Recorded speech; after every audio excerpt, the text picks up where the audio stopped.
Okay, in this video we're going to look at how the RBA can influence the exchange rate and a thing called the dirty float and sterilized intervention. First of all, it's important to note two things. One, the RBA has very little control over interest rates. They have some control through their influence over the cash rate, but they can't directly change the amount banks charge on their variable rate loans. The RBA will also not change interest rates with the intention of trying to change the value of the Australian dollar. So they won't deliberately increase interest rates to try and appreciate the dollar, even though it will have that impact. It's not what they're talking about and not what they're concerned about when they decide to change interest rates, whether they increase or decrease the cash rate. But they will intervene very, very rarely to influence the value of the exchange rate. So first of all, interest rates changes will impact on the value of the Australian dollar. However, the RBA does not specifically change the cash rate to increase or decrease the the RBA does not specifically change the cash rate to increase or decrease the exchange rate. The RBA does not target a specific value for the Australian dollar. So the RBA does not change interest rates to try and change the value of the Australian dollar. They will not influence the exchange rate via their impact on interest rates deliberately. The Australia's floating exchange rate does mean that the value of the Australian dollar is dictated by the forces of demand and supply and the amount of relative demand and supply for our dollar. So what the RBA does do, and again they do this very rarely, is the RBA have a certain stock of foreign exchange or a certain stock of foreign currencies, at the moment around $36 billion worth, and the RBA can either buy or sell foreign exchange or foreign currencies in order to change the value of the dollar.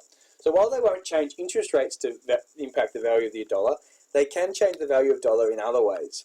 So what they will do is they will enter into the foreign exchange market. They will either buy our Australian currency to appreciate the dollar or sell Australian dollars and buy more foreign currency to try and depreciate the dollar. So the RBA's manipulation of the exchange rate is called a dirty float.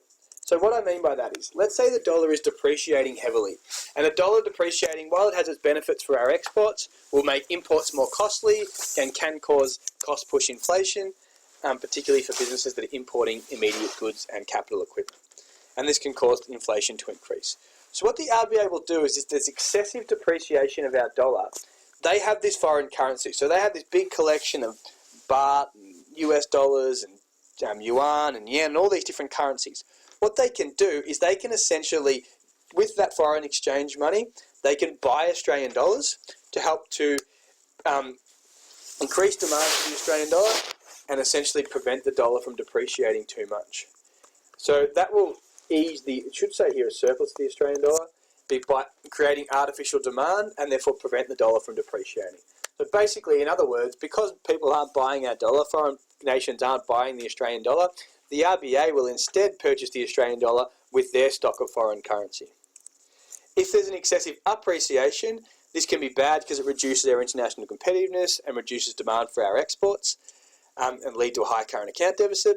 What the RBA can do is they can sell Australian currency and buy foreign currencies. So they can purchase more foreign currency with their stock of Australian dollars, which will help to depreciate the dollar and increase export demand and reduce current account deficit pressures.